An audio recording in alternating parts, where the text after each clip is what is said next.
c'est pour mon peuple que j'écris. Oui, c'est pour ce peuple qu'on tue. Tu veux faire quelque chose pour mon peuple, toi aussi? Là, tu n'as pas de choix, parce que sans toi, rien de ce que je fais ne suffit. Oui, c'est pour ce peuple qui prie, pour ce peuple je maigris. Tu entends, ils sont encore tués, alors pour ce peuple, je les défie. Je chante, je rappe, pour que personne n'oublie. Je jeûne, j'évangélise et prophétise sur cet album pour assurer à mon peuple sa survie. Bienvenue dans Ingeta, le peuple d'abord. Le peuple, le peuple. Congo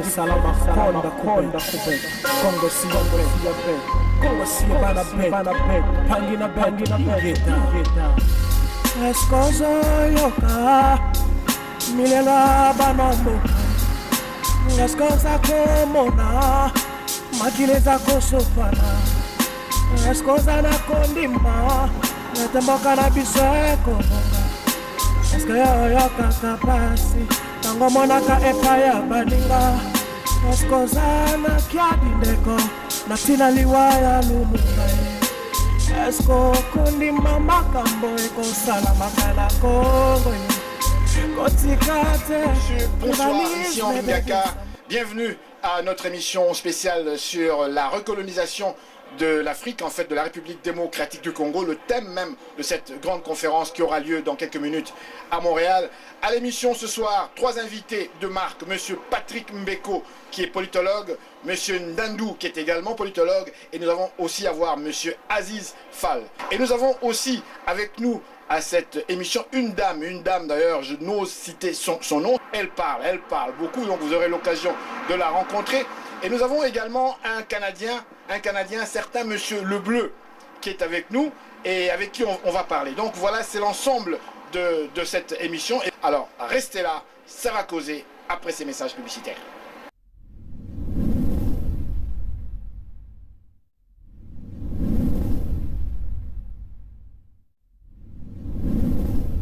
Et nous voilà de retour à cette émission spéciale qui porte sur la colonisation du Congo-Kinshasa. Je vous le rappelle, nous sommes à Montréal aujourd'hui et nous rencontrons en fait lors de cette conférence organisée entre autres par le mouvement Apareco, nous rencontrons avec nous monsieur Ndandou avec lequel nous parlons justement du contenu même de cette conférence.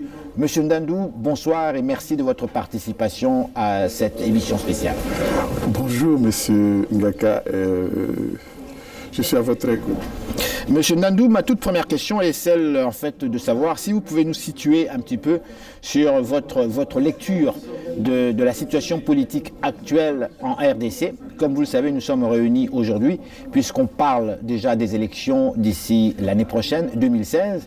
À Montréal, nous parlons un petit peu du contenu de ce qui se passe. Le pays n'est pas aussi stable que cela peut paraître. On parle ici de la colonisation, comme par hasard, de ce grand pays de l'Afrique et particulièrement du Congo. Ça paraît presque incroyable pour le téléspectateur qui nous regarde. Allez-y.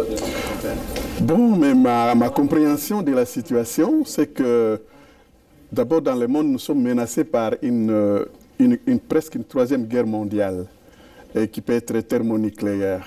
Et localement au Congo, tout ce que nous entendons, que la ville de Kinshasa n'est plus entourée par une ceinture verte comme dans le temps, qu'il y avait des eucalyptus, des acacias, des arbres fruitiers. Maintenant, la ville de Kinshasa est entourée par des fosses communes. C'est entouré par des enterrements en masse. On n'entend que de meurtres en masse. Alors, tout cela est effrayant, parce que ça ne se passe pas seulement au Congo, ça se passe dans les autres pays, mais ce sont des pays. Alors, je suis venu ici parce que nous devons chercher moyen de libérer notre pays de cette culture politique de meurtres en masse ou de fosses communes, ou des enterrements en masse. Voilà un peu ma lecture de la situation du pays. Êtes-vous membre de l'Apareco? Oui, ce n'est pas mauvais d'avoir une autorité politique légitime, légale, authentique et démocratiquement élue. Peut-on savoir pourquoi? Mais je suis à l'Apareco parce que D'abord, la Pareco est une plateforme qui accueille tout le monde et demande que les gens qui aimeraient laisser à leurs enfants ou à leurs petits-enfants un pays libre puissent les rejoindre. Alors, moi, je suis un grand-père, je ne peux que répondre à un tel appel. Voilà pourquoi je suis membre de la Pareco. Monsieur Ndandou, vous êtes vous-même politologue, vous avez une formation de politologue. Avez-vous cette impression que l'opposition congolaise joue réellement son rôle d'opposant actuellement en RDC? D'abord, comme je l'ai dit avant, j'accepte les principes qui ont déjà été découverts par la Pareco. Que le Congo est occupé. Occupé, ça veut dire conquis et il est colonisé actuellement. Et je trouve très mal, parce que j'ai vécu dans le Congo belge, comment un pays qui est conquis, colonisé, peut avoir une opposition efficace. Ça ne peut pas. Et l'opposition ne peut exister que dans un pays qui est libre, qui est souverain, et où les gens sont protégés par les droits de l'homme. Alors dites-moi, comment expliquez-vous que tous les partis politiques congolais qui suivent le programme du régime actuel de Kinshasa, au lieu de parler tous le même langage que vous? Mais c'est parce que, comme je vous ai dit, Kinshasa n'est plus la ceinture verte que nous avions connue. Ça veut dire que les alentours de Kinshasa étaient entourés des arbres, des eucalyptus, des acacias, des arbres fruitiers, et des endroits de tourisme comme le centre Eyala ou le lac de Mavallée, où les gens allaient librement passer leur temps. Maintenant, Kinshasa est entouré par des fosses communes. Et quand vous entendez parler de fosses communes, alors il y a l'image, n'est-ce pas, de l'époque du fascisme international nazi qui arrive dans votre tête. Kinshasa n'est plus la ville que vous avez laissée. Et ces fosses communes ne sont pas seulement à Kinshasa, ils sont dans tous les pays. Alors à Kinshasa, on peut parler le régime politique qui est là, maintenant c'est un régime du triomphe de la mort. Monsieur Ndandou, pourquoi selon vous l'opposition politique congolaise en place à Kinshasa parle si peu ou pas du tout de colonisation du Congo par les pays est-africains, entre autres, et les États-Unis? Mais c'est parce que, comme je vous dis toujours, que, et d'ailleurs, notre ami, nos deux auteurs, Mbeko et Honoré Ngwanda, l'ont bien dit, les occupants, les colonisateurs, les fascistes qui nous occupent utilisent la méthode de poker menteur, c'est-à-dire qu'ils ne peuvent jamais vous dire ce qu'ils ont dans leur tête. Et de ce fait, beaucoup de gens à Kinshasa ne savent pas ce qui se passe dans les têtes des occupants. C'est la stratégie des poker menteurs ou la stratégie du grand jeu qu'on appelle le Monopoly. Dites-nous, que proposez-vous, tenant compte de votre formation académique, de votre expérience professionnelle? Mais d'abord, je ne pense pas qu'ici, en Occident, il y a des universités où on forme des gens qui sont experts sur les problèmes politiques et économiques de la République démocratique du Congo. Donc l'expérience académique ne compte pas assez parce que nous sommes dans des pays, dans les mêmes pays, des gens qui nous oppriment là-bas au Congo. Donc ils ne peuvent pas nous apprendre comment nous pouvons nous libérer. Mais je peux parler en tant qu'un être humain, en tant que Muntu, en tant que Bantu. Et d'ailleurs, là-bas au Congo, nous nous appelons des Bantu, donc des êtres humains. Seulement que les pays qui nous oppriment là-bas, n'est-ce pas, nous refusent cette identité de l'être humain. Pourtant, nous nous appelons les Bantous de la capitale, que ce soit Brazzaville, que ce soit Kinshasa. En fait, dernière question, M. Ndandou, pouvez-vous nous synthétiser globalement votre propos durant cette conférence? Mais durant cette conférence, je vais parler d'abord de la colonisation, parce que c'est important de comprendre comment ces Blancs-là qu'on appelle Henri Morton Stanley, Léopold II, ont raflé les terres de nos ancêtres. Et comment nos chefs de tribus locales, régionales et territoriales et lointaines ont été déchus, ont été dépossédés de tous les droits des propriétés foncières sur leurs propres terres. Et au contraire, on leur a présenté un morceau de feuille sur lequel on leur demandait d'inscrire une croix, et sans savoir ce que signifiait cette croix, ils ont, les gens, Stanley, utilisant la politique de poker menteur, n'avait jamais dit pourquoi il demandait d'inscrire cette petite croix. Or, cette petite croix, par cette petite croix, n'est-ce pas, nos ancêtres abdiquaient toute la souveraineté internationale et nationale sur leur propre terre. Et voilà ce qui va être joué contre eux. C'est pour cela que c'est important de comprendre comment ces Blancs nous ont raflé, pas seulement les terres, mais les droits de propriété de nos terres. Alors, je vais parler de la recolonisation parce que c'est important de comprendre ce qu'est la recolonisation. Parce qu'il y a eu une révolution ici, en Occident, ce qu'on appelle la révolution des armées. C'est-à-dire qu'il y a beaucoup de fonctions qui étaient occupées par les armées en Amérique, ici au Canada, ou les services de renseignement comme les CIA, maintenant qui sont occupés par des privés.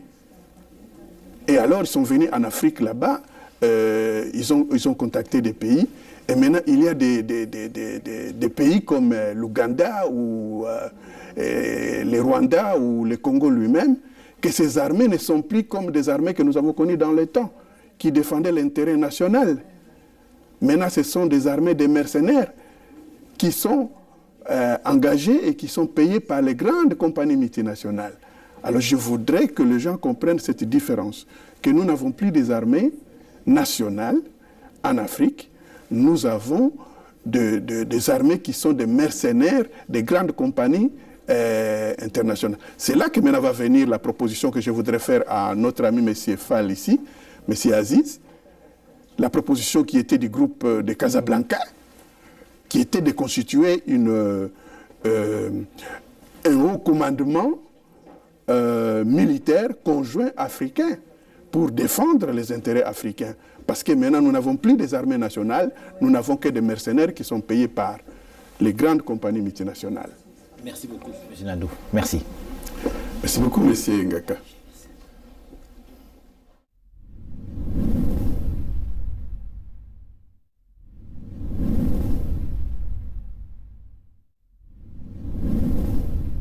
Et nous voilà de retour à cette émission spéciale où nous parlons ici même à Montréal. Il est question de la recolonisation de l'Afrique, du continent africain et pourquoi pas de la République démocratique du Congo. Madame, monsieur, rebonsoir. Nous parlons avec monsieur Aziz Fall qui est africain. Il est originaire du Sénégal. C'est un politologue, un grand politologue avec lequel nous parlons justement de cette question très importante. Bonjour, monsieur Fall. Bonjour. Merci de votre présence à cette émission spéciale et aussi à cette grande conférence qui a eu lieu à Montréal. En fait, ma toute première question est celle de savoir, premièrement, comment expliquez-vous votre intérêt pour cette conférence, puisque je sais que vous avez beaucoup de choses à faire. Non, à chaque fois qu'il s'agit du Congo, je ne peux pas ne pas participer. Récemment, les amis congolais m'ont offert le prix Lumumba. C'était une grande gratification. C'est d'ailleurs la première fois que j'acceptais un prix de toute ma vie. Donc j'ai un attachement particulier pour le Congo, parce que d'abord mon père a été ambassadeur du Congo en Égypte. C'était un ami de Patrice Lumumba. C'est lorsqu'on tue Patrice, c'est mon père qui ramène Pauline et ses enfants en Égypte. Donc j'ai un attachement presque biologique. Votre père était ambassadeur Oui, mon père était congolais, il était naturalisé congolais. C'était un ami de Patrice Lumumba. Papa était congolais. Vous êtes un Congolais? Je suis un Congolais. Moi, Namboka. Voilà, je demande la restitution. Je l'apprends. Ah ben voilà, pourtant ça fait au moins 20 ans qu'on se connaît. Exactement. C'est une partie de ma vie que je n'ai pas souvent dévoilée, mais quelques Congolais le savent. Donc votre papa était ambassadeur du Congo au Caire, et c'est lui entre autres qui avait reçu Lumumba. C'est lui qui ramène Pauline et ses enfants au Caire lorsque Patrice est assassiné. Parce qu'effectivement, en fait la famille, les enfants avaient vécu au Caire, si je me rappelle bien, à l'époque du président égyptien Nasser, le grand Nasser. Comment expliquez-vous, en fait, M. Fall, quelle est votre lecture, justement, de la situation actuelle du continent africain et plus particulièrement de la République démocratique du Congo? Alors, le Congo est très représentatif de ce qui se passe sur le continent africain depuis à peu près presque 2 siècles, mais particulièrement depuis cette conférence de Berlin qui permet à pays au fond modeste de l'Europe de pouvoir, sous la tutelle des firmes transnationales, exploiter le Congo. Donc, le Congo a été exploité et continue de l'être par des intérêts étatiques, mais aussi des firmes transnationales. Ce qui se passe à l'échelle du Congo se passe à l'échelle beaucoup plus grande. Lorsque vous parlez de la conférence de Berlin, je vous interromps, vous parlez ici de cette conférence qui a eu lieu en 1885, donc lors du partage du continent africain, c'est bien cela? C'est en fait davantage le partage du Congo. Les gens souvent font l'amalgame, c'est un début à plusieurs sortes de traités entre puissances européennes, mais ce qu'on discute véritablement, c'est la circulation au Congo, l'accès au Congo et la façon par laquelle les compagnies achats, l'ancienne firmes transnationales, les firmes multinationales, vont délaisser ce continent en luttant qu'on reconnaisse la juridiction et, disons, le Congo, c'est un peu le microcosme de l'Afrique, c'est-à-dire que ce qui s'est décidé à la conférence de Berlin, c'est l'accès des firmes transnationales, des firmes multinationales, à l'époque qu'on appelle les compagnies à charte, à ce territoire, en autant qu'on reconnaisse la tutelle du roi des Belges.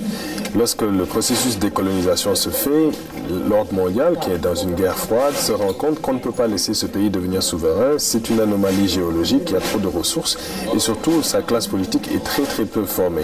Et donc très rapidement, le processus d'indépendance est stoppé. Vous êtes indépendant pendant presque 2 mois.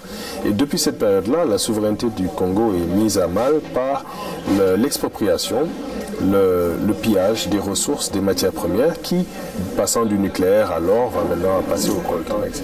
Mais je vous interromps ici lorsqu'on parle de l'indépendance stoppée. Vous avez parlé de 2 mois d'indépendance avec M. Patrice Lumumba.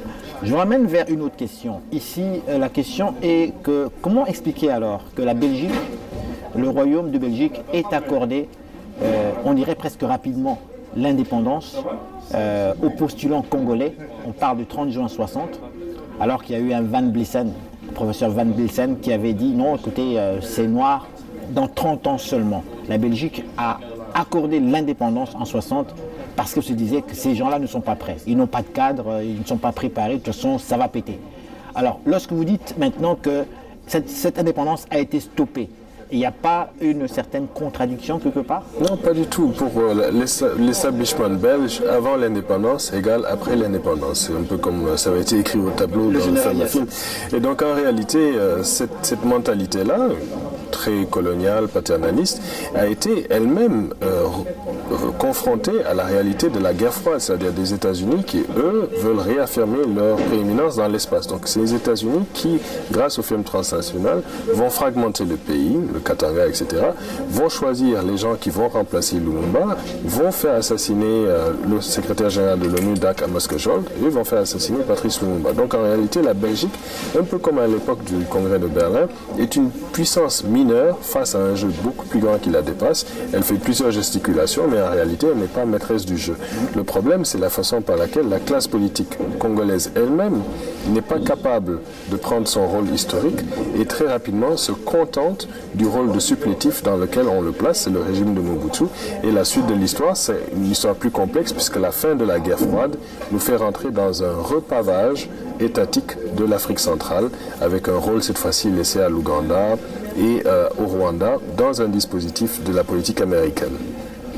Monsieur Fall, je vais revenir ici sur les élections, puisqu'on parle de plus en plus des élections d'ici 2016. Je vous pose carrément la question, croyez-vous que ces élections auront-elles lieu? Ou bien le Congo s'achemine-t-il tout doucement vers une nouvelle invasion rebelle en provenance de l'Est? Il faut souhaiter qu'il y ait des élections, bien sûr, dans des conditions qui puissent la permettre, que la Constitution reconnaisse. Il y a assez de gens dans le pays qui peuvent diriger ce pays-là. Je crois qu'il est tout à fait anormal d'avoir une telle prolifération de partis politiques et de telles formations politiques. Ceci dit, moi je ne crois pas non seulement au processus institutionnel de représentativité, je crois que le Congolais appartient au Congo et les Congolais doivent prendre le rôle historique de jouer la fonction politique de représentation et d'investir leur formation politique. Donc ce n'est pas laissé à une petite catégorie le jeu politique, c'est aux Congolais non seulement de lutter contre le syndrome de mort qui s'installe dans le pays, mais de dépasser le jeu institutionnel dans lequel on veut les enfermer pour vraiment repolitiser les enjeux qui sont des enjeux de souveraineté fondamentale, d'unité nationale et de construction. Et dans cette perspective-là, probablement des grandes coalitions pourraient arriver au pouvoir et réussir ce que nous venons de dire dans une perspective panafricaine. Alors, le grand public n'est pas ici ce soir. Nous avons de nombreux téléspectateurs d'un peu partout grâce à Internet qui nous suivent, et ceux de Kinshasa aussi qui nous suivent. J'aimerais vous demander très rapidement, puisqu'ils ne sont pas présents, de nous synthétiser rapidement vos propos durant cette conférence, en gros.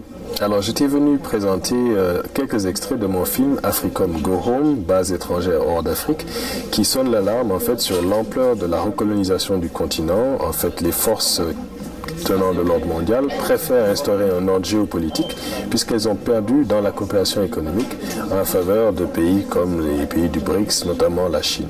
Et donc la lutte contre le terrorisme, la guerre totale, fait que nos pays, incapables de faire front devant cette menace sécuritaire, sont obligés de s'aligner, ce qui permet à l'Africom, une base basée à Stuttgart, de satelliser l'essentiel de nos pays et de permettre au film transnational de durer pour le XXIe siècle dans l'accès et la convoitise. Et donc c'est un film qui rappelle le rêve des années 50 et 60 de nos dirigeants et fait le bilan des 50 dernières années sous une déclaration qui s'appelle Africom Go Home, comme le film, et qui est signée par des Africains et des Allemands, qui montre qu'en réalité on ne veut pas une autre colonisation sur le modèle de ce qui s'est passé à Berlin. Vous vous êtes rendu sur place en Allemagne. C'est encore vous qui avez pratiquement conscientisé, je dirais presque, le gouvernement de la situation, c'est bien cela ? Ils ont éveillé plusieurs des parlementaires qui ont posé une trentaine de questions au gouvernement allemand. Nous avons eu la sortie de ces questions. Il y a une plainte qui a été formulée parce que cette base viole la constitution allemande elle-même. Et donc effectivement, le public allemand comme le public africain ignore l'ampleur de ce système militariste qui est en train de s'installer. En fait, dernière question, je reviens encore une fois à la République démocratique du Congo. Comment expliquez-vous que deux pays est-africains anglophones peuvent-ils recoloniser un grand pays riche comme le Congo, une ancienne colonie belge où la langue officielle est le français? Parce que tout simplement, ils sont pour l'instant historiquement dans un rôle coopté par le dispositif de la politique américaine dans la sous-région. À l'époque, c'était d'abord avec Yoweri Museveni, ensuite par la suite avec le régime de Kigali. Mais beaucoup plus gravement, c'est la façon par laquelle tout le dispositif de la Corne de l'Afrique centrale, a été mis sous tutelle par cette politique qui émane des néoconservateurs, qui a du mal à prendre racine chez les démocrates et qui suppose effectivement des rivalités intestines. Donc, au début, les Ougandais et les Rwandais s'entendent, très vite, la zizanie prend dans la convoitise. Donc, vous voyez qu'il y a différentes réalités qui se bousculent ici, mais qui expliquent que lorsqu'un pays est divisé, aussi grand soit-il, comme le Congo, eh bien, il se retrouve tout simplement incapable de se défendre contre d'autres plus aguerris, militairement organisés, capables aussi économiquement de profiter d'une portion de ces richesses qui sont exploitées et de développer leur propre pays. Si vous regardez aujourd'hui le Rwanda, il peut être tout à fait enviable par rapport à plusieurs des facteurs, la condition des femmes, la propriété du pays, la gestion, mais aussi parce qu'il a pu ponctionner une bonne partie de la richesse et avoir un système autocratique qui gère ce pays. Donc le Congo, effectivement, continue malheureusement sa spirale descendante. On ne parle pas beaucoup de la comptabilité macabre de 6 millions, 8 millions, les chiffres sont parfois même extraordinaires, mais il y a une mortalité anormale dans ce bassin de l'Afrique. Les Congolais eux-mêmes ignorent l'ampleur du désastre. Donc cette Afrique sans les Africains, nous n'en voulons pas et nous pensons qu'il faut absolument freiner cela par d'abord une prise de conscience et expliquer aux sociétés occidentales elles-mêmes que si elles savaient l'ampleur de ce qui se passait, du moins certaines d'entre elles pourraient avoir un réflexe internationaliste. Mais c'est à nous, Africains, de nous réveiller, comme durant la lutte contre l'apartheid, de savoir que si nous ne nous unissons pas, ce monde se fera sans nous, avec évidemment tout son cortège d'horreur, alors que nous portons un espoir, nous portons une autre vision du monde, nous avons foi à cette jeunesse qui pourrait se réveiller à condition qu'elle se repolitise. C'est un peu le sens du film. Merci beaucoup, monsieur. Merci. Voilà.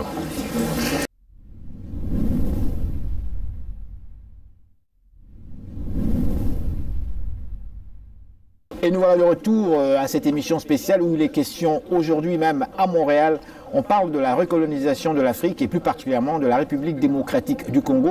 Nous recevons avec nous un invité de marque. C'est un grand monsieur, il est congolais, il a beaucoup écrit, beaucoup réfléchi sur notre pays. En fait, monsieur Patrick Mbeko, bonjour, bonsoir, merci de votre participation. Bonjour à vous. À cette émission.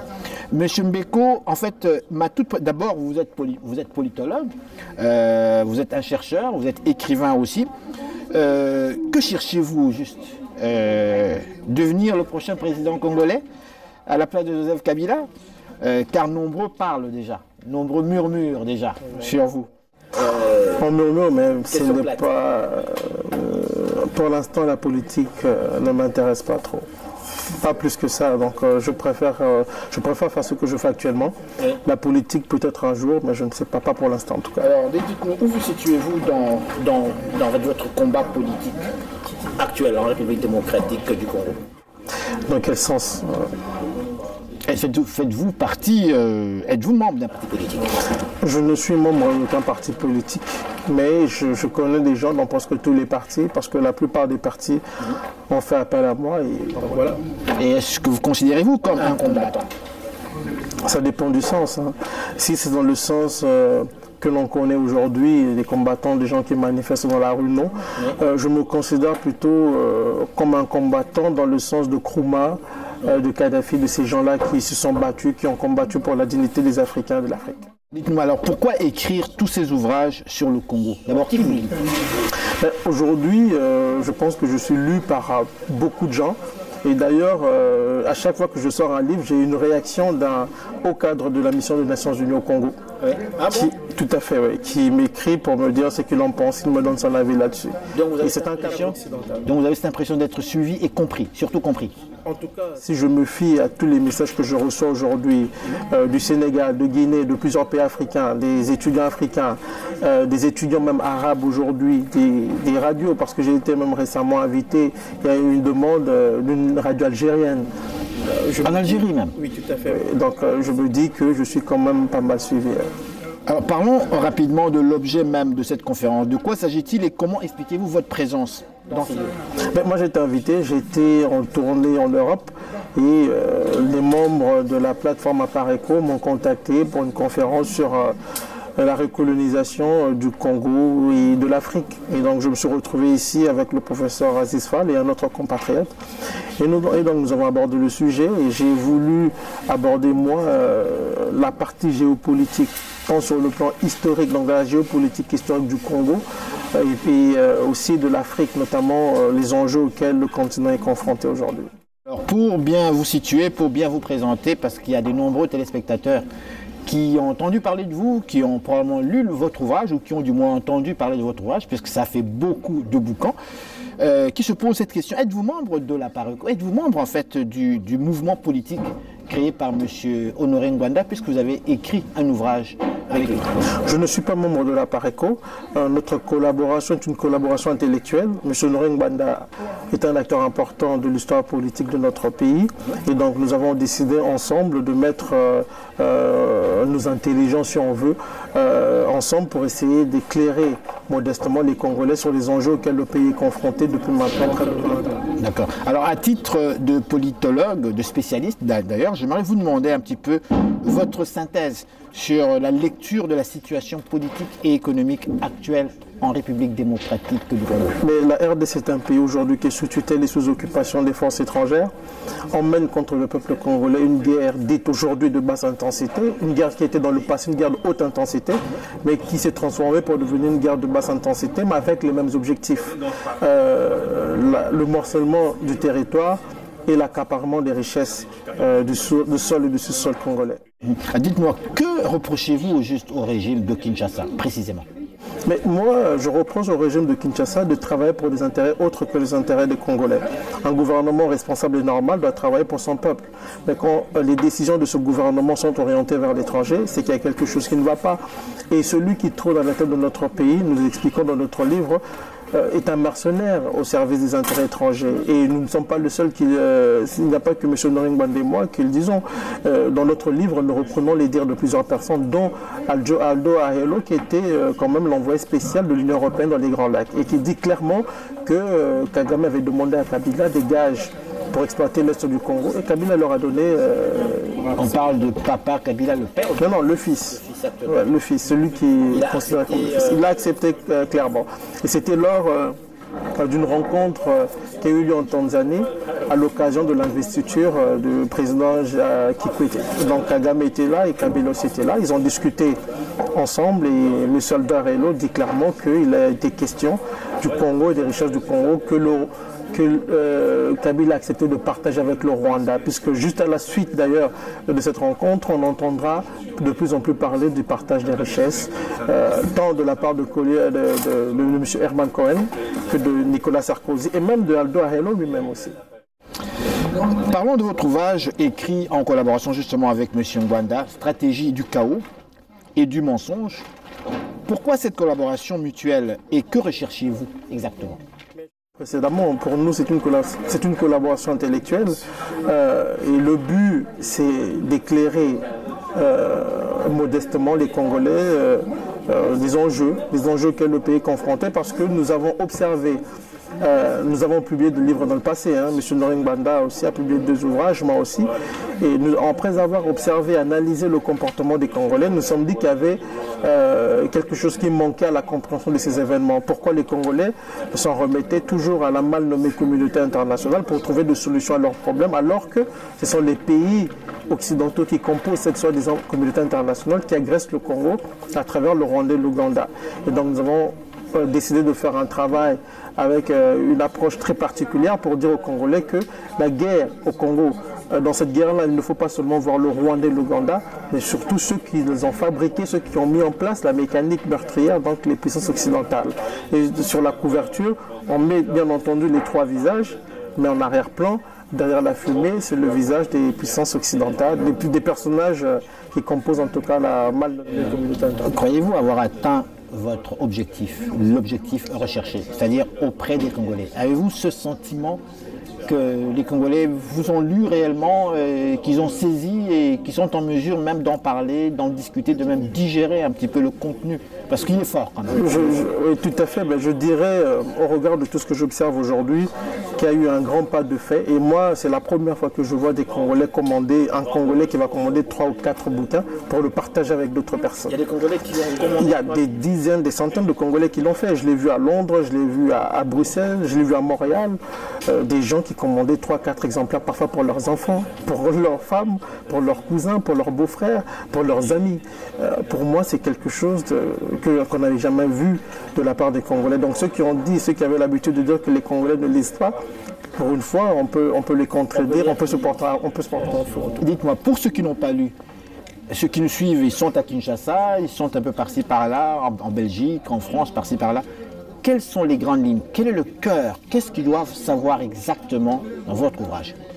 Ils doivent simplement comprendre que le Congo fait face à une situation qui ne date pas d'aujourd'hui, que si on doit remonter à l'histoire de la fondation même de ce qu'on appelle l'État indépendant du Congo, que nous qualifions d'État libre du Congo, étant donné que le Congo était une terre qui appartenait à toutes les puissances occidentales. Donc ceux qui vont lire le livre doivent comprendre que dans le mécanisme psychique des décideurs occidentaux, le Congo est un bien commun. C'est leur chose, c'est leur terre. Ils veulent les richesses du Congo sans les Congolais, et pour cela ils utilisent des proxys, notamment le Rwanda, l'Ouganda et même des Congolais de service pour arriver à leur fin. Bien, merci infiniment. Merci beaucoup, M. Meko. Merci. Alors restez là, nous sommes de retour tout de suite après cette pause publicitaire.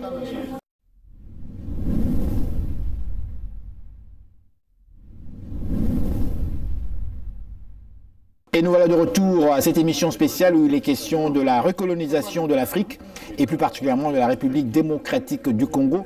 Nous recevons un Canadien québécois qui est membre d'une organisation qui cible, qui parle ici de la République du Canada et qui est présent justement à cette conférence. Bonjour et merci de votre présence. Bonjour, merci à vous. Cette émission. Ma toute première question, d'abord, qu'est-ce qui vous a intéressé? Pourquoi être venu personnellement assister à cette conférence? Mon organisme, le Comité pour la République du Canada, s'intéresse beaucoup au développement international. Et quand on parle de développement de l'avenir, parce qu'on parle par exemple, si on parle des 50 ou même les 100 prochaines années de développement économique, c'est sûr qu'il faut regarder le continent africain et que, en fait, l'Occident a une dette envers le continent africain, avec ce qui s'est passé là, de toute l'histoire de colonialisme et de pillage de guerre qui est installé par un régime impérial, surtout britannique, mais avec différentes notations maintenant. J'ai voulu assister là, au meeting de la Pareco parce que, évidemment, le Congo, à cause de son histoire moderne, aussi à cause de sa position géographique, et en fait, pourrait devenir le cœur du développement du continent africain. Et je ne parle pas simplement de ressources naturelles, je pense d'une ressource humaine très importante, et aussi, évidemment, aujourd'hui, on se trouve dans un contexte où je pense qu'on parle beaucoup plus du développement de l'Afrique du point de vue technologique, du moins, avec des nations comme la Chine, qui ne font pas simplement prendre des ressources et s'en aller, mais on parle de technologie, de routes, de chemins de fer, différents autres types de technologies agricoles. Dites-moi, j'avais une question à vous poser ici. Quelle est votre lecture sur la situation politique économique actuelle, on est en 2015, oui. De ce continent, et je le cible précisément en République démocratique du Congo. Quelle est votre lecture? Quelle est votre compréhension? On parle carrément je pense qu'on peut parler de génocide. Selon vous? Oui. De génocide voulu, c'est-à-dire qu'on a une politique, par exemple, mon organisation dans les années 90 avait parlé beaucoup de la compagnie Barrick Gold, compagnie minière canadienne, il y en a plusieurs autres aussi, qui ont vraiment aidé en fait à créer des conflits civils pour être capable de gérer les ressources naturelles de cette région-là. Et en fait, mon côté optimiste, si on veut, par rapport au continent africain, c'est évidemment toujours la question de ressources humaines. C'est-à-dire que, comme en fait l'économiste avec qui je travaille, M. Nini Narouche, a toujours parlé que la vraie ressource, c'est pas une ressource qui est naturelle, c'est une ressource qui est intellectuelle. C'est la capacité d'un peuple et d'individus à transformer leurs conditions avec des découvertes scientifiques, technologiques, etc.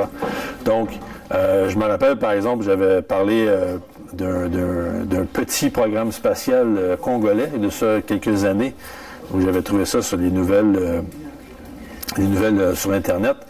Et on voyait en fait des Congolais qui essaient d'envoyer un missile dans l'espace avec un rat à l'intérieur.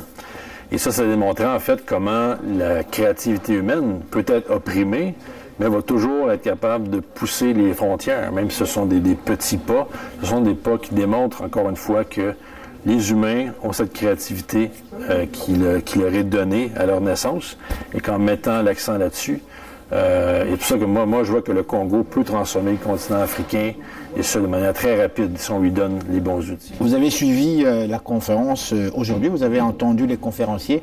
Quels sont les éléments qui vous ont frappé durant cette conférence? Une très bonne compréhension, je pense, du problème militaire venant des États-Unis, surtout avec cette espèce d'institution qui s'appelle AFRICOM. On utilise le terrorisme ou d'autres exemples, d'autres excuses pour intervenir dans le continent et contrôler. Évidemment, un continent comme l'Afrique doit assumer sa souveraineté. Ça, je pense que ça a été bien compris par les panélistes. M. Mbeko aussi, je trouvais une bonne compréhension des conflits internes. Et en fait, j'ai bien aimé le documentaire qui montrait en fait que beaucoup d'Occidentaux sont juste pas au courant de ce qui se passe. Ils ne sont pas très bien informés, ou plutôt mal informés. Oui, les Allemands qui, en fait, moi aussi j'ai appris ça, que l'AFRICOM se situe en Allemagne. Les Allemands étaient là, ils se posaient des questions. Ah oui, c'est ici, mon Dieu. Donc juste ce documentaire-là, je pense, démontrait justement une bonne manière d'intervenir, puis une bonne manière aussi de changer les choses. En fait, dernière question, République du Canada. Quel lien faites-vous avec la situation actuelle du continent africain et avec la République démocratique du Congo? Mais oui, la souveraineté passe toujours par le développement économique. Au Canada, on a un problème qui est différent, où on parle souvent d'esclavage mental. Au Canada, il n'y a pas d'oppression physique nécessairement, mais c'est une oppression avec de la drogue, avec du divertissement, de l'ignorance. Et en fait, le pays ne se développe pas et retombe dans un système qui est colonial, sans s'en rendre compte. Évidemment, c'est comme je dis, l'économie ici est beaucoup moins de pauvres qu'au Congo, par exemple. Mais le problème est le même où les pays doivent se libérer d'une oppression qui est impériale, qui se manifeste de différentes manières, mais qui se manifeste tout de même. Donc l'idée de république au Canada, c'est de dire on rompt avec le passé de l'impérialisme britannique et on se lance dans le développement du pays et on aide les pays comme le Congo à devenir vraiment souverains. Pensez-vous que c'est pas utopique quelque part? Non, parce que en fait, l'histoire du Canada démontre que quand on se concentre sur par exemple, des nations comme les États-Unis, à un moment où les États-Unis se combattaient l'Empire britannique, le Canada peut aller dans la bonne direction malgré une très mauvaise constitution, malgré un très mauvais système politique avec le gouverneur général et tout ça. Moi, mon idée, c'est pas de formaliser la question de république, mais c'est d'aller vers cet état de liberté et de développement économique constant pour les générations à venir. Donc, il ne s'agit pas d'un papier formel, mais il s'agit d'une dynamique de développement dans laquelle toutes les nations doivent plonger. Et le Canada, je pense, a une dette envers le continent africain, donc doit aider dans cette direction-là. Bien. Merci infiniment. Merci beaucoup. Merci.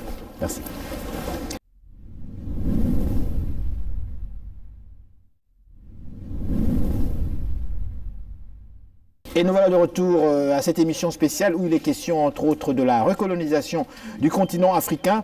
Nous parlons aussi de la recolonisation d'un grand pays tel que la République démocratique du Congo. Et nous avons aussi avec nous ce soir la chance d'avoir une grande Congolaise qui vit à Montréal et qui est, je suppose, membre de l'APARECO. Bonsoir madame. Bonsoir, Vous êtes Papa Henri. Oui, je m'appelle Angélique, je suis membre justement de l'APARECO ici au Canada.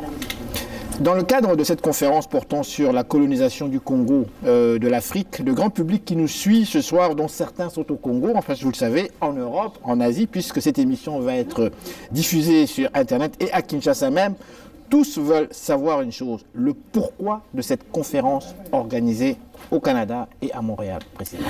En fait, étant que membre d'APARECO, nous avons organisé cette conférence en fait pour informer et sensibiliser les gens à ce qu'ils puissent, pas juste les Congolais, mais également toutes les communautés à prendre conscience de ce qui se passe en Afrique en général et surtout justement ce qui se passe en République démocratique du Congo en ce moment, notre pays qui est occupé et que nous voyons aujourd'hui est en voie d'être balkanisé. Justement, c'était là ma question. Quelle est votre lecture aujourd'hui de la situation politique actuelle dans ce pays? En fait, à ce que je sache, je sais qu'on a un leader qui s'appelle Papa Honoré Ngwanda, le père de la résistance, que vraiment j'estime beaucoup, que je félicite beaucoup pour son initiative de nous avoir éveillés à prendre conscience que notre pays, la République démocratique du Congo, est bien occupé par les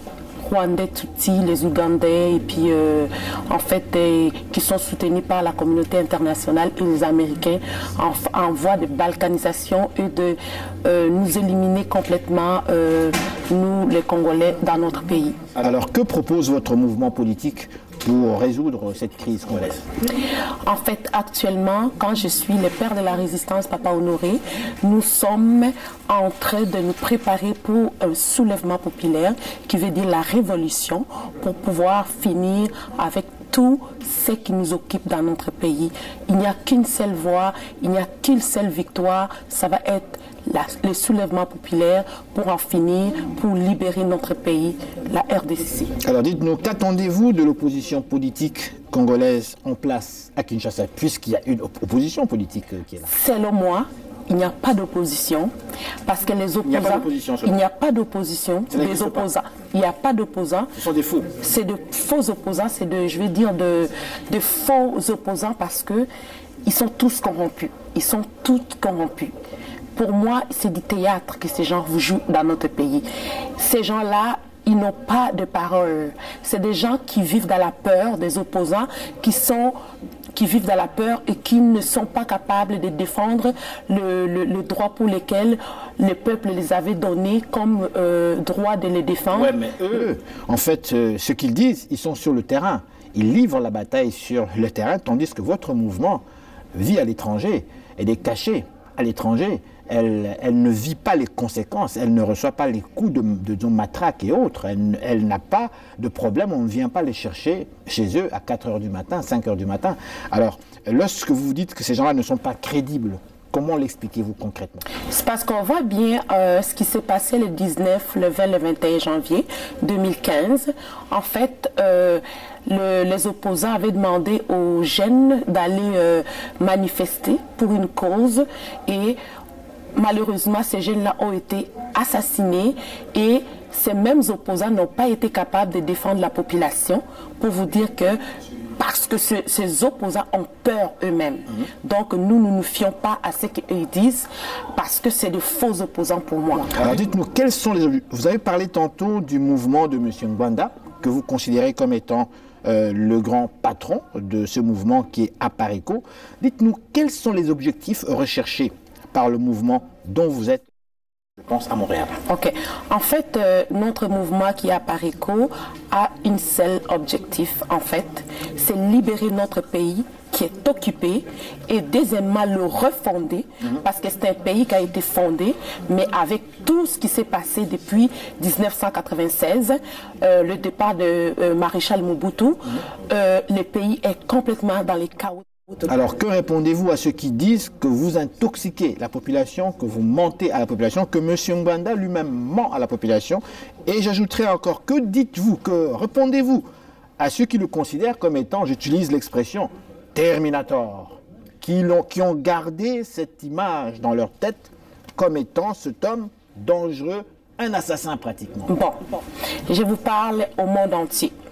Je m'appelle Angélique et je parle d'une façon honnête et je suis sûre de ce que je suis en train de dire parce que moi je suis une personne, avant d'embarquer dans un mouvement n'importe quoi, j'analyse la situation. Après avoir analysé tout ce qui s'est passé à RDC depuis le départ de Maréchal, M. Honoré Ngwanda avait demandé au peuple congolais que voilà, moi je suis maintenant en Occident, celui qui pense que j'avais assassiné un membre de sa famille peut me poursuivre en justice. En date, il n'y a personne qui s'est levé et puis qui est allé réclamer qu'il y a un membre de ma famille qui a été assassiné par M. Honoré. Mais les gens parlent juste pour parler. Donc selon vous, le surnom qu'on a attribué à M. Ngwanda de Terminator, c'est carrément de l'intoxication? C'est l'intoxication qui n'a aucun sens. Pourquoi? Parce que M. Honoré Ngwanda a travaillé les derniers temps de Maréchal. Il n'était pas au début quand Maréchal est resté au pouvoir depuis 32 ans. Mais M. Honoré Ngwanda est venu vers la fin et depuis son installation, quand il a commencé à travailler avec Maréchal, on n'a jamais vu quelqu'un sur lequel on peut dire aucune situation qui s'est passée qu'on peut dire que M. Honoré est impliqué. Parce que la communauté internationale avait même fait des enquêtes pour voir si M. Honoré était impliqué dans toutes les situations qui s'est passées au Congo et il était blanchi.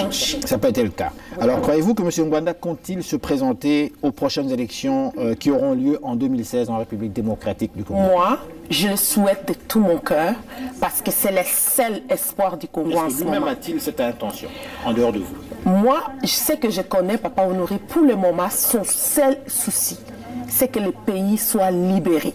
Une fois que le Congo sera libéré, nous verrons arriver sur place, nous organiserons des élections et c'est lui qui va être élu, c'est là le président. Comment expliquez-vous que les autres politiciens, les opposants, ne parlent pas le même langage que vous? Comment expliquer que les opposants ne parlent pas d'un pays qui est possédé, d'un pays qui est colonisé par ses voisins? Il n'y a que vous, de l'Apareco, qui en parlez. Que nous autres, on a compris. Notre père de la résistance, Papa Honoré, a mené ses combats depuis le début par des bases de informations sûres. C'est vraiment par le service de renseignement. Et les Occidentaux, les Américains, toutes les puissances de ce monde savent que cet homme dit la vérité. Comme nous voyons notre livre, Stratégie du chaos et du mensonge, tout est dedans. C'est lui qui doute de cela, peut lire ce livre, et même les Occidentaux, les Américains, ont lu les livres et ils n'ont pas pu contester. C'est la réalité. Alors, on termine cette interview avec une toute dernière question. Il y a le grand public qui vous suit, ceux de Montréal, du Canada dont nous sommes ici, du pays, à Kinshasa, même un peu partout, on vous suit. Quel message, madame, vous avez à lancer à vos compatriotes qui vous regardent ce soir en français? Moi, je dirais au peuple congolais, j'insiste, connaissant les puissances, les Occidentaux, les Américains, connaissant ces gens-là, leur objectif pour la République démocratique du Congo, ils aiment notre pays, mais ils n'aiment pas le peuple congolais. Donc, nous devons nous mettre tous derrière la résistance. C'est la seule voie, c'est le seul mouvement où lequel nous pouvons avoir espoir pour la libération de notre pays. Alors, je demande à tout Congolais de croire à ce que moi je suis en train de dire aujourd'hui, parce que j'ai grandi avec ces gens-là, je sais de quoi ils sont capables, et ça prend quelqu'un qui leur tienne tête. Et le seul qui est capable de tenir tête à ces gens-là, c'est bien Papa Honoré. Bien, madame, merci. Merci infiniment d'avoir participé. Merci beaucoup. Merci. Alors, mes amis, donc, vous voyez, donc, restez là. Nous sommes de retour tout de suite avec la conclusion de cette émission spéciale qui porte sur la recolonisation de la République démocratique du Congo.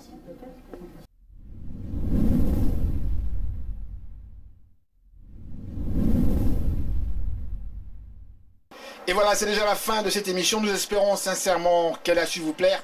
N'hésitez surtout pas de nous faire part de vos commentaires. Je vous dis merci au nom de toute l'équipe ici en Ringaka. Au revoir et gardez le sourire. C'est pour mon peuple que j'écris. Oui, c'est pour ce peuple qu'on tue. Tu veux faire quelque chose pour mon peuple, toi aussi? Là, tu n'as pas de choix. Parce que sans toi, rien de ce que je fais ne suffit. Oui, c'est pour ce peuple qui prie. Pour ce peuple, je m'écris. Tu entends, ils sont...